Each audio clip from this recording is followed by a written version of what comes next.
Well, it's been no secret that college students are some of the fastest growing group that is deconstructing their Christian faith. The numbers are something like 75% or more of Christians that are Christian in high school. When they go to college, by the end of their first year, they have left the faith. Well, this is a serious problem, and we're going to talk about why that is. Welcome to Dealing with Deconstruction. My name is Tim, and today we have a special guest on, a college professor, former guest, Owen Anderson. So if you want to find out more about him, you can check out his information in the descriptions. We're going to get right to discussion. This is personal to me. I spent several years in college ministry doing college apologetics on the campus, talking to students that have walked away from their faith, hearing their questions, hearing the reasons that they left. I also had Anna Kitko, who was also involved in campus ministry in the past. She talked about some of the stuff, but we're going to dive into some of the details about why college students are deconstructing, what are some of the big questions that they're asking, and how to answer those. So I'm going to go ahead and bring in my guest, Owen. Thank you so much for joining us. I'm interested to hear your perspective. Just tell us a little bit about your experience as a professor, from the professor side of things, with Christians deconstructing their faith in college. Yeah, well, thanks again for having me on. I'm glad to be back. Yeah. I teach philosophy and religious studies at Arizona State University, and ASU is currently the largest state school in the country. We have something between in-person and online, we have something like 110,000 students. We're also, we used to be known as a party school, and I think we still make the rank of party schools, but we also have a number of highly competitive programs. So ASU is sort of on the map. Well, one of my favorite things was that we made it into the last Cobra Kai series. One of the characters mentioned us. So that's just to say, look, we're a very large, successful secular university. Yeah. So we have students from all religious backgrounds and no religious backgrounds, and the same thing for professors. So that's what I like about being at a secular university, right? You have this mixture of ideas, and that's where I always wanted to be, kind of in the mix, debating ideas, debating the latest challenges to the faith. And I think what I see the most comes from two sides. Mm-hmm. One side is I do know professors who make it their goal to deconstruct faith. They may not, that term is a more recent term. They might have simply said they make it their goal to educate people who are benighted by traditional beliefs. Yeah. So they want to undermine those faith beliefs that students come to campus with. But then there's the other side, which is that students show up just unprepared. So they may be going there for a job. They might want to go into nursing or accounting or something like that, and they're required to take some other classes. Usually these are in the humanities where these questions come up. Yeah. And they're simply not prepared to defend their faith. And it's the first time they've really ever heard any of these challenges outside of a soft environment, right? So if it came up at youth group, it was a real softball right down the middle, and they could hit it out of the park. But now they get the real pitchers, and they're having to hit 95 mile an hour fastballs, and they can't. Right. And their faith, is deconstructed. So I think I want to talk about both of those sides in order to think about how do we prepare students, but also being aware of what's out there and not being naive. Yeah.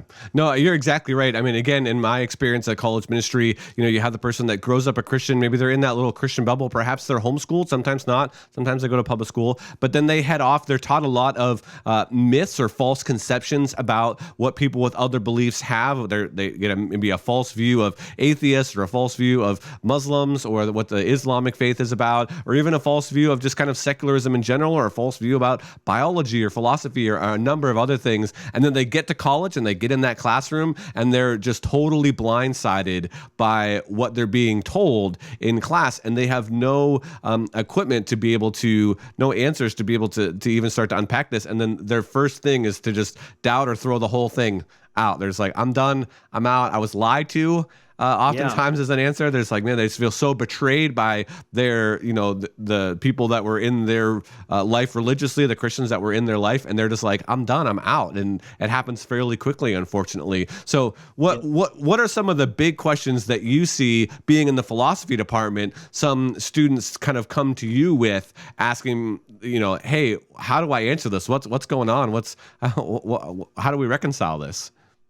Yeah, well, real quick to tag on to what you just said, I remember one time a student telling me, They were raised pretty secluded.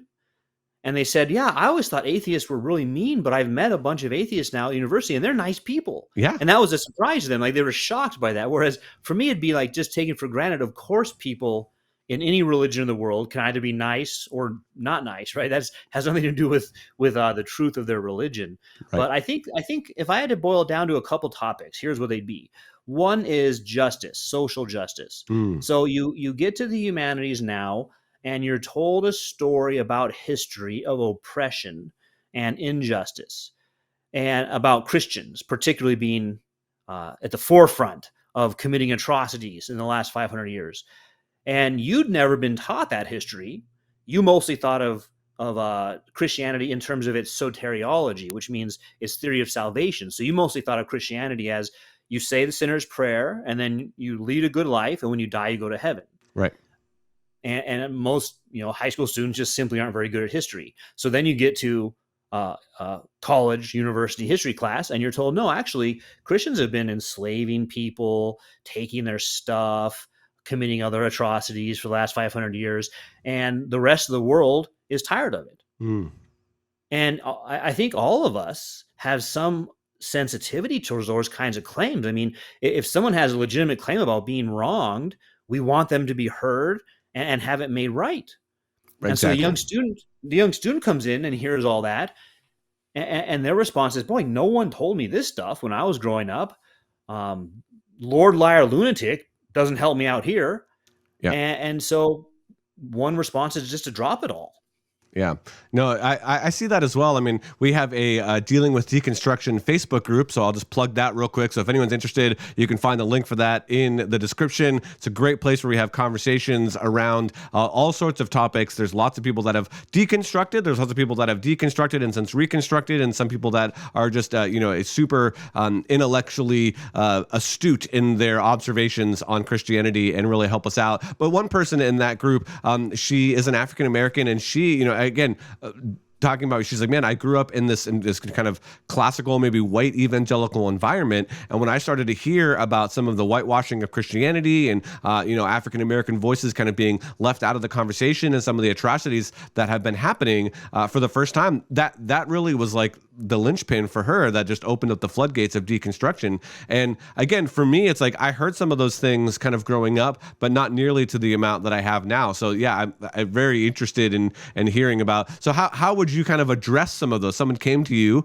and says, man, this Christianity that I was taught is kind of really pale and really white or whatever, or, seems really bland as far as how do we deal with injustices? How come I never do this? How would you begin to answer some of those? Where would you go first? All right. So a couple of things come to mind. And one thing is that sometimes Christians, people who are pro-Christian will say deconstruction just means taking out the cultural constructs that have accumulated onto Christianity. So you still have your core of Christianity, maybe you call it mere Christianity, and you take off some of these other things that have harmed people or kept them out of the faith because they're not based on biblical teachings. They're just cultural, and everyone has a culture. But when you confuse your culture with what the Bible says, that's when you end up with some problems. So someone could say that's all deconstruction is. Now, there you still have to be careful, right? Because you have to make sure, just like you don't want to add cultural stuff to it, you don't want to accidentally take away things that are biblical and you're lumping them into culture. Right. So we'll bracket that off to the side and come back to that. But the general idea that there's a kind of Christianity which I was raised with, and now I'm going into university and I'm realizing things are more complex, I'm very sympathetic to that. Because I think the message that we're mostly have been raised with, we'll call it evangelicalism, sure, in a broad sense, is, as I said before, soteriology. It's mostly focused on how to be saved in order to go to heaven. And I think that is a very narrow focus. And it doesn't look at a broader picture, what I would call the doxological focus of Christianity, which is that the glory of God is to fill the whole world. And the goal of history is that the earth will be filled with the knowledge of the glory of God as the waters cover the sea. That's from Isaiah 11:9 or Habakkuk 2:14. So the goal is very the glory of God centered, and it's not otherworldly. I think that's one of the cultural accumulations from the Greek world. The Greeks thought this world was the source of evil, and your spirit has to fly out of the body at death into a higher spiritual realm. Okay. And so you'll find that in Plato and his allegory of the cave. You'll find that in Gnostic heresies.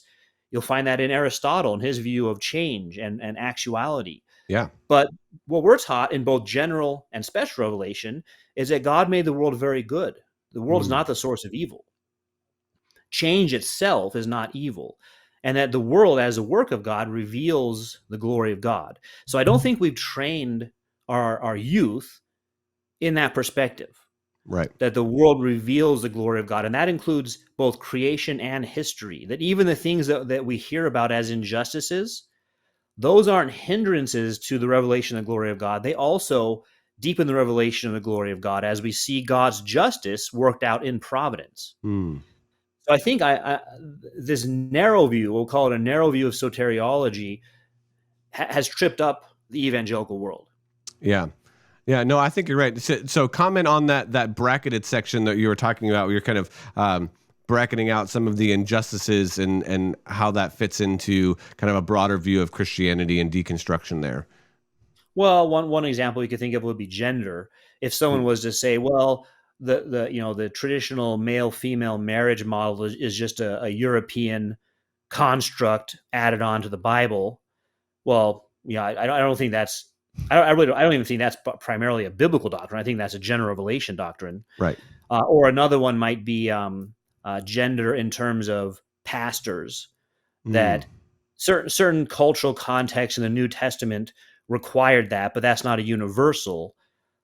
So you might get rid of that in some denominations and say male and female can be pastors. I think there was just last week something about that at Rick Warren's church, where he ordained some women, but he's part of the SBC.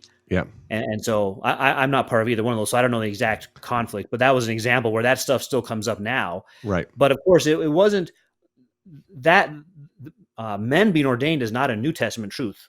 The Jews did that. The Levites were all male.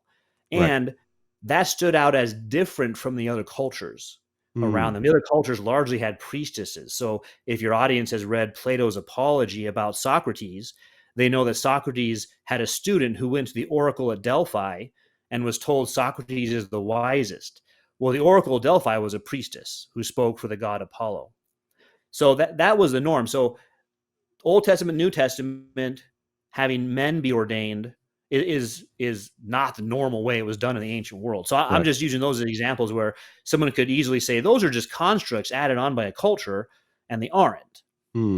Well, yeah, and I know one thing that's I would say related to this, particularly when it comes to justice, particularly when it comes to racial justice and racial conflict. The last time that you were on the show, we talked about the First Amendment and freedom of speech and the separation of church and state. And oftentimes, particularly as Americans, particularly as white American men, we tend to look back and idealize the founders or the framers of the Constitution as kind of really great theologians and while they had awesome ideas and while they kind of had some foresight, we also understand that they were limited in their knowledge. They were limited in their ability to travel or read. We have to realize that they were still kind of in a agrarian type culture where they spent most of their day just trying to survive. So there was very few people that were scholars, that were explorers, that understood other cultures in the way that we do today. And so just as a practical note, they're looking at ways to interpret scripture from a very, idiosyncratic, from a very localized understanding of what's going on. And that caused a lot of problems. I mean, and there were some false things that came out of that. While there's some good, and while, again, the Constitution of America has some really great elements to it, some really great theological underpinnings, and, it has this long lasting, there was some real problems. So does that play into, when it comes to social justice, are also students looking at that and just saying, kind of death to America on the extreme side, or that the wool was pulled over their eyes when they found out that some of the Christian founders of America owned slaves, and that it took 80 or so years to kind of remedy some of that? Does that play into some of their deconstructing on the college campus? Yeah. Yeah, I think in other words, that was something I said a moment ago, that they're not equipped with history at all. So they come and they maybe have this idealized view of what people in the past were like, and then they're told the reality, and it kind of blows their mind. Like, wow, I thought this person was perfect. Now, I think if you actually paid attention in the Bible, you'd come prepared to study history. In other words, King David's presented as a great king, a man after God's own heart, but one of the main events in his life involves adultery and murder. Right. Right. And so we're not taught. The Bible stands out compared to Greek literature. The Bible tells you it all. It tells you good things and the bad things about people. It doesn't try to just idealize somebody as a perfect person.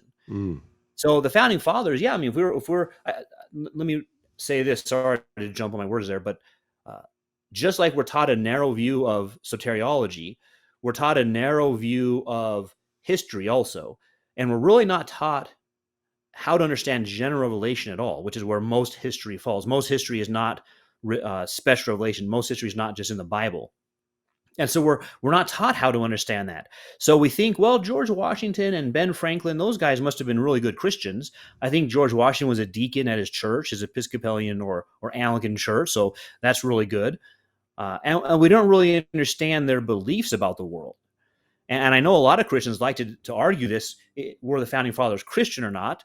And the answer is both and, not either or. It's not like, yes, they were, or no, they weren't. It's the Constitution gives us a really good framework for a political government, arguably the best.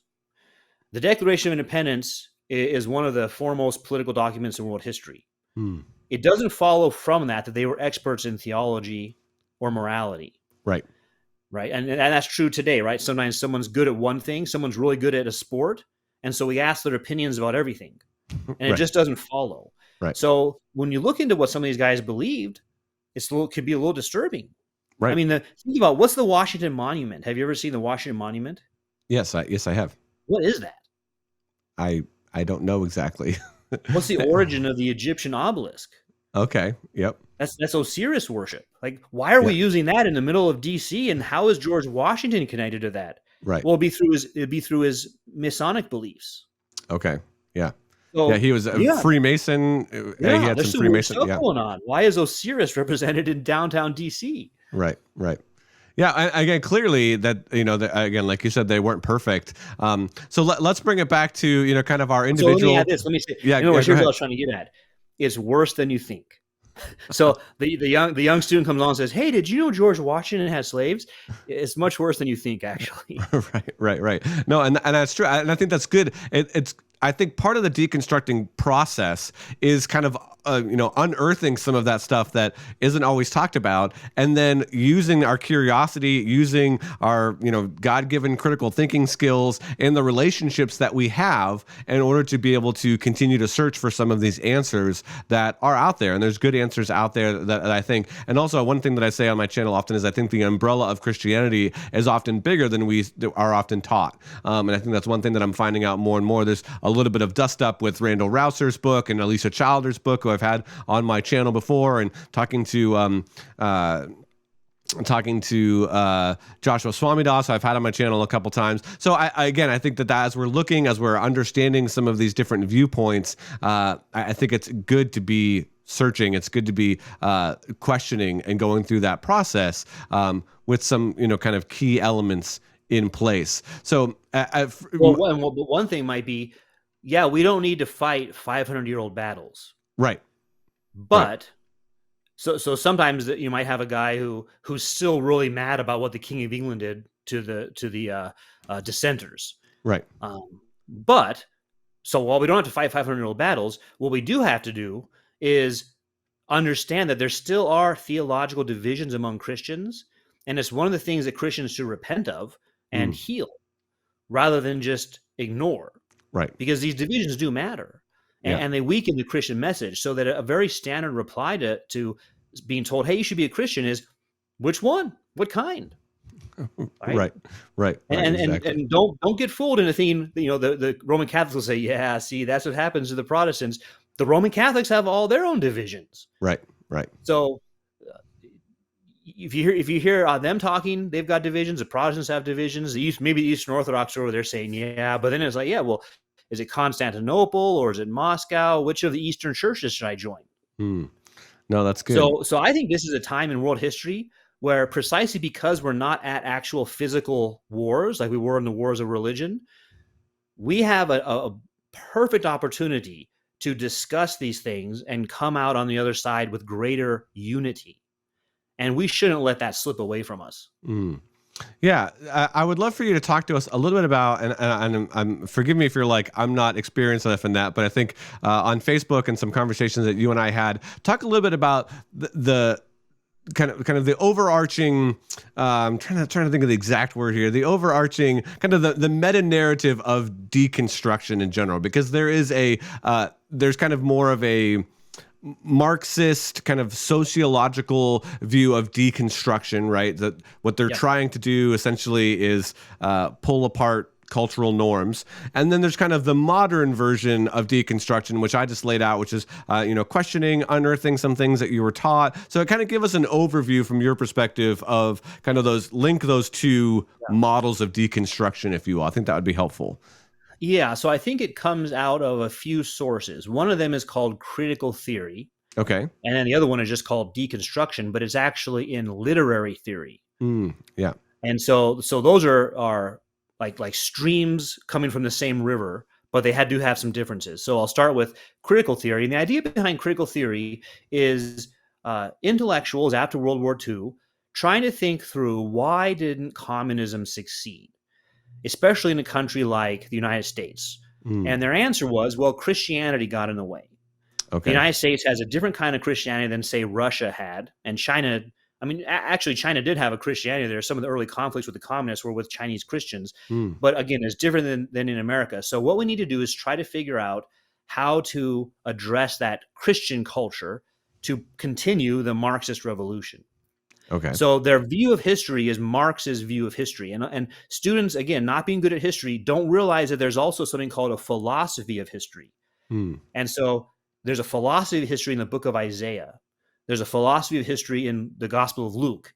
There's a philosophy of history in the book of Acts or the book of Revelation. Right. They're being given Marx's view of, and I should add also outside of Scripture, in Augustine, in his City of God. Yeah. They're being given a Marxist view of history, which is that history is mostly economic conflict. So it's called a conflict model. And there's the haves and the have-nots. And the haves use all kinds of mechanisms to keep their stuff and oppress the have-nots and keep them in a place where they'll never be able to do better for themselves. And one of the things they use is religion. And the kind of religion they use is they tell the have-nots, if you're a good person and you say this prayer, then when you die, you'll go to heaven and you'll get a mansion. And you'll get a street of gold. Wouldn't that be nice? Yeah. And so the have-nots stay oppressed because they're afraid that if they try to change things, they will be kept out of heaven later. So that's what Marx meant when he said religion's the opiate of the masses. And now I'm going to say something that if you isolated just this quote, you'd misrepresent me. Marx is right. Marx's critique of that superficial religion is 100% right. And that's what I was talking about earlier about the narrow aspect of soteriology and otherworldliness. It's not a full doxological view that fills life with meaning and tells us about the glory of God. It narrows life down to this one thing. And unfortunately, that's where the word evangelical comes from. And even if I would say I'm in that camp, let's say I'm a reformed evangelical, the focus there, though, is just on the evangelical aspect of the Christian message. But that's only one of the offices that's named for Christians. There are other offices besides that. So that's why I would prefer, if I had to take a title, I'd say, well, I'm either historic Christian or doxological Christian. Okay. Even reformed is just talking about a specific event in history, the Reformation, not all of Christianity. Right. Well, I think that the Marxists they know the religion the students shouldn't come in with. And they're right that religion doesn't fill your life full of meaning. The students have a hard time wrestling with gender issues, with sexuality. So I just don't do anything until I'm married. How does that work? Right. Drinking, smoking, gambling, any of these things. Okay, I guess I don't do those because I won't go to heaven if I do them or something. And so then they're told about history. You guys were up here. Look at the millions that have been oppressed through your message. And all of a sudden, they're the bad guys of the 100 movies they've seen, because every movie usually has a greedy businessman as the bad guy behind everything. And so all of a sudden, they're the bad guy of all these movies and TV shows they've seen. And they don't want to be the bad guy. And so they connect to the professor So that's one. That's the critical theory side. The deconstruction side, Yep. I think, is very subtle, very good. The philosopher Derrida, Jacques Derrida, Yep. proposed that same kind of conflict theory. There's two positions in history that are in conflict: the logos and the anti-logos. Okay. And the logos says there's a static meaning in the text. So I think what he's doing, I'm not sure how conscious he was. He may have been aware of this. The thing he's attacking in the background is sola scriptura. Okay. The Bible has a static meaning. You can know the meaning of the Bible. He gave a famous lecture, I think, at the University of Virginia, where he did this to the Declaration of Independence. The idea that the Declaration of Independence has a static meaning. And what he's saying is, no, that's been the oppressive logos down through the centuries. But any text can really mean anything to any reader. And that's part of the joy and the wonder of the world. So what happens now is you go into a class and you quote some Bible verses at your teacher. Say, I'm ready. My youth pastor went over this stuff with me, and I got 5 Bible verses. And the teacher doesn't directly rebut them. The teacher says, I think those are true, but they mean this. And that's how I wasn't expecting. I was expecting an atheist who hates the Bible and throws it away, not somebody who says, sure, let's think about the different meanings that could have. And so again, the student just hasn't been prepared because they have a very superficial understanding of meaning. Okay. Give me a time frame. When was Derrida like popular? What was his, kind of era? Well, I think he would still be considered popular now. 80s, 90s, and I don't remember if he died around 2008-ish. Okay. So he's still, it's not like that's not all that old. But that's where the word, if you look up deconstruction on Amazon.com, you'll find books by him. Okay. So that's interesting because there's a podcast, I think it's called The Bible for Normal People. I could be misquoting that, but it's Peter Enns and somebody else. I'm not really sure. And one of the things, they've been doing a series that I've been loosely following because, again, it's interesting. But they're talking about some of that. That's an interesting perspective that you just shared. So I want to maybe give another side of that and have you push back on it a little bit. So one of their claims is essentially that during the Enlightenment, what Christianity was really trying to do is they were trying to find certainty. And so that's where things like sola scriptura really got sola scriptura and the doctrine of inerrancy, which is that the Bible is, essentially without errors. That's where they really came into fruition and started to really develop in, the late 16th century, 17th century, kind of more so, and then into this kind of modern Western era where Christians needed this certainty in order to be able to rest on. They needed this foundation that was solid in order for them to be able to continue to, hold power and continue to be able to progress the message, throughout the Western world and throughout the whole world eventually. And so that's interesting that you kind of bring that up as that Jacques Derrida was really pushing back against that sounds similar to what these guys Enns and this podcast are kind of pushing back against as well. And they're saying, no, it's because of this Enlightenment certainty that's not really the way that it was before that. In the church, there wasn't this idea of certainty. There was more of kind of a, well, what's it mean to you kind of thing. And we can't know what the real meaning is. And, we kind of just have to figure it out. Your meaning is as good as my meaning, and let's just go from there. So did I get my history right there with the Enlightenment and certainty and that needing to be essential? And how does that fit in? How would you respond to some of that? Good. So let me respond to that directly, and then I want to come back to Derrida as well. So you got their perspective of history right. That is what they say about history. Okay. But it's a really superficial view of history. The idea that no one until the modern world, Descartes is the one that I like to pick on, cared about certainty is just simply mistaken. Aquinas talks about how to be certain. Augustine talks about how to be certain. Augustine's the one who said, I think, therefore I am. Yeah. So Descartes got that from Augustine in Right. the end of the ancient world. Right. Plato and Socrates both talk about how to be certain. Aristotle talks about how to be certain. So being certain about things is a human concern. It's not a modern concern. And the solution that we can't be certain about anything is simply called skepticism, academic skepticism. That's also been there since the ancient world. Right. And the idea that nothing is certain. And so academic skepticism comes back. It It has like time where it'll be in vogue and times where it goes out of popularity. And one of the things that happens is that if you have an insufficient response to it in this generation, the next generation of academic skeptics will get a little bit energized because they'll look at your insufficient response. So sola scriptura, I'm gonna change it to solo scriptura, Yeah. which says we know everything only from the Bible, is a mistaken response to skepticism.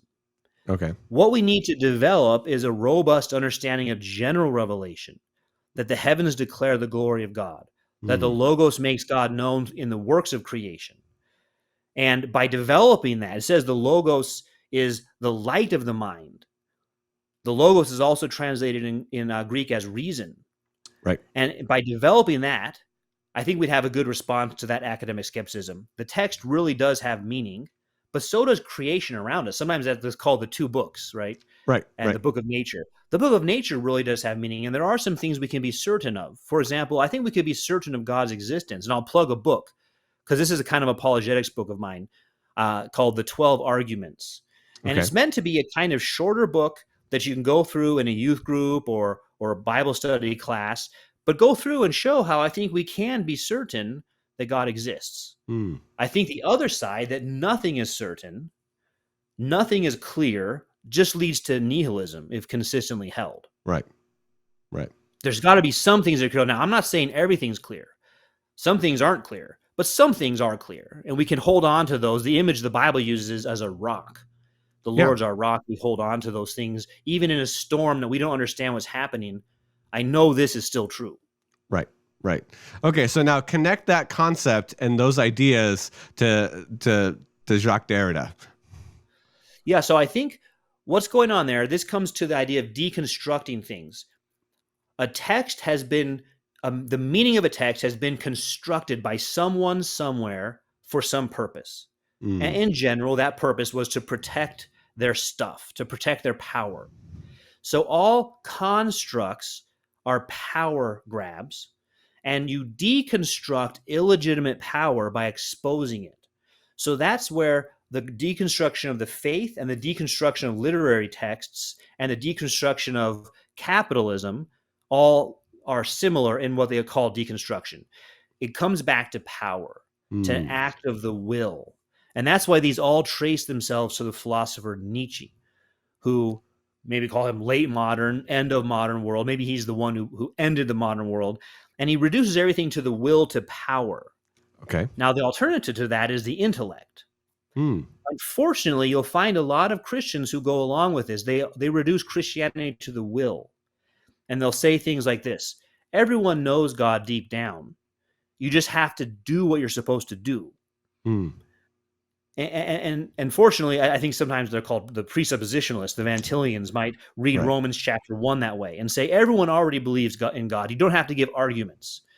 And it's called voluntarism. And Nietzsche was a voluntarist. And deconstruction is a voluntarist, is a voluntarist position. So what I'm proposing is that we have to address the mind, that we have to have the transformation of our minds. That's the only way to really combat this kind of deconstruction we're talking about. And I think there's a couple things I would suggest that if students knew these coming into the university, they'd be fine. Now I'm on pins and needles. So good. All right. It goes from, the first one is connected to what we just talked about. There's some things that are clear. And so I think if you came into the university knowing it's clear that God is real, that God exists, and you could show that with arguments, that's one of the first steps. That can't be taken away. The materialist is wrong. The spiritual monist is wrong. Greek dualism is wrong. Only theism is clear to reason. So that'd be one. But there's a corollary one that goes with it. And you'll see I'm getting these from Romans chapter 1. The corollary one is that unbelief is without excuse. So we'll call that sin. Not knowing what's clear about God is a sin. And the third one that goes with that is because of sin, we need Christ. Okay. And you need to understand why that is, right? Not just Christ is a good example or Christ is one of the heroes of history. No, but why do you need atoning sacrifice? That Christ had to die on the cross for sinners. If you had those three, I don't think you'd be surprised with any of the stuff you learn in deconstruction. If you learn that George Washington was a sinner, That's where I would say it's worse than you think. You say he owned slaves. He did. But you know what? It's worse than you think. He also didn't know what's clear about God from general revelation. Right. And that's a sin everyone has in common. Even if you've never owned a slave, you've been in unbelief, and you need to be redeemed from that by Christ. So none of this stuff in deconstruction would phase you, in other words. You would say, yeah, doesn't surprise me. I didn't know those facts. That's interesting. You might learn new facts. I didn't know those. But it fits into the fact that, yeah, he was a sinner who needs redemption. Yeah, no, I think that's excellent, man. Those 3 points are great, and I think I'll continue to help get that message out of those 3 points. That's excellent. Any final or closing thoughts on our topic of college deconstruction and how that kind of kicks off? We've covered several different kind of topics. Anything that you want to round us out with here? Well, unifying thing maybe is just this. For teachers and parents, what you love, your kids or students will love. So if you love the revelation of God's glory in both creation and scripture, that love of that will be evident to your students or your children, and you'll be able to teach that to them. But if you neglect those things, so will your students or children. So I think anytime there's a challenge like this in culture, it's a challenge for us to do better, to look at where we've come short. One of the good things about reading the history of Israel and Judah, the two parts of Israel, 10 tribes and the southern tribes, is you see that continually, where a king did some things pretty well, but he didn't completely get rid of the idols. And so he had to go to a deeper repentance. So we can use that as a model for us and say, you know what? Deconstruction should make us examine ourselves more closely, not simply for these accumulations of cultural things, but examine ourselves more closely for, is there still unbelief in us? Where we're not actually pursuing the revelation of the glory of God. We're pursuing something else. So that's what I would leave with is let's use this as a call to get into general revelation. Excellent. Well, thank you so much first of all, thank you so much for being on the college campus and being a light on the college campus and a place for people to go and talk to you and have conversations that are Christians if they're doubting. And again, thank you so much for your insight here and being on the channel. Do you have, I know you said you have some published work. You've been on my channel before. Do you have any other videos or a place that you want to send people to find out more information or watch more of your content? Yeah, I've got a bunch of stuff on my YouTube page, Dr. Owen Anderson. So maybe we can put that in the description. And then also my Amazon author page. There's actually a couple Owen Andersons who write books. One of them writes books about running. So that's not me. But if you go to my Amazon author page, we'll put that in the description as well. You'll see my books. And I think they go from academic books down to, like I said, books that would be really good for Bible studies or youth groups. Fantastic. Well, yeah, we'll go ahead. We'll definitely leave those in the description so people can check out those videos and your book page. That's excellent. Well, thank you so much for checking out this episode of Dealing with Deconstruction. As I mentioned earlier, we would love to have you in our Dealing with Deconstruction Facebook group. You can find the link for that in the description as well. And with that, we will meet you next time on another episode as we deal with deconstruction.